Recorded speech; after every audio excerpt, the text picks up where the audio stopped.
छठा अध्याय शिव पुराण के श्रवण की विधि। शौनक जी कहते हैं, महाप्रज्ञ सूत जी, आप धन्य एवं शिव भक्तों में श्रेष्ठ हैं। हम पर कृपा कर हमें कल्याणमय शिव पुराण के श्रवण की विधि बताइए, जिससे सभी श्रोताओं को संपूर्ण उत्तम फल की प्राप्ति हो। सूत जी ने कहा, मुने शौनक, तुम्हें संपूर्ण फल की प्राप्ति के लिए मैं शिव पुराण की विधि सविस्तार बताता हूँ। सर्वप्रथम किसी ज्योतिषी को बुलाकर दान से संतुष्ट कर उससे कथा का शुभ मुहूर्त निकलवाना चाहिए और उसकी सूचना का संदेश सभी लोगों तक पहुंचाना चाहिए कि हमारे यहाँ शिव पुराण की कथा होने वाली है। अपने कल्याण की इच्छा रखने वालों को इसे सुनने अवश्य पधारना चाहिए। देश देश में जो भी भगवान शिव के भक्त हों तथा शिव कथा के कीर्तन और श्रवण के उत्सुक हों, उन सभी को आदरपूर्वक बुलाना चाहिए और उनका आदर सत्कार करना चाहिए। शिव पुराण सुनने के लिए मंदिर, तीर्थ, वन प्रांत अथवा घर में ही उत्तम स्थान का निर्माण करना चाहिए। केले के खंभों से सुशोभित कथा मंडप तैयार करें। उससे सब और फल पुष्प सुंदर चंदोवे से अलंकृत करना चाहिए।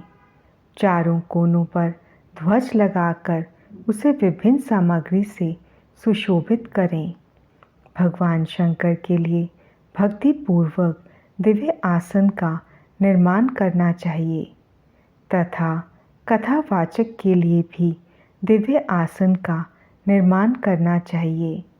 नियम पूर्वक कथा सुनने वालों के लिए भी सुयोग्य आसन की व्यवस्था करें तथा अन्य लोगों के बैठने की भी व्यवस्था करें।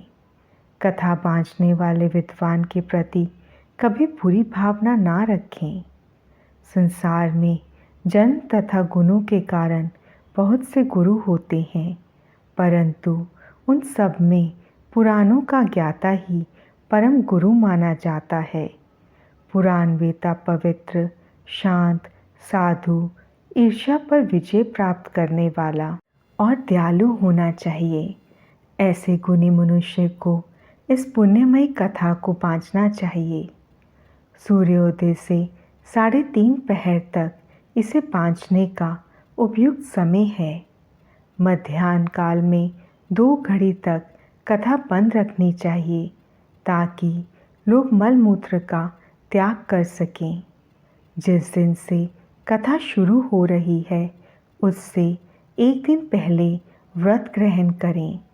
कथा के दिनों में प्रातः काल का नित्य कर्म संक्षेप में कर लेना चाहिए। वक्ता के पास उसकी सहायता हेतु एक विद्वान व्यक्ति को बैठना चाहिए, जो कि सब प्रकार के संशयों को दूर कर लोगों को समझाने में कुशल हो। कथा में आने वाले विघ्नों को दूर करने के लिए सर्वप्रथम गणेश जी का पूजन करना चाहिए। भगवान शिव व शिव पुराण के भक्ति भाव से पूजा करें। तत्पश्चात श्रोता तन मन से शुद्ध होकर आदरपूर्वक शिव पुराण की कथा सुने। जो वक्ता और श्रोता अनेक प्रकार के कर्मों से भटक रहे हों, काम आदि से विकारों से युक्त हों, वे पुण्य के भागी नहीं हो सकते। जो मनुष्य अपनी सभी चिंताओं को भूलकर कथा में मन लगाते हैं, उन शुद्ध बुद्धि मनुष्यों को उत्तम फल की प्राप्ति होती है।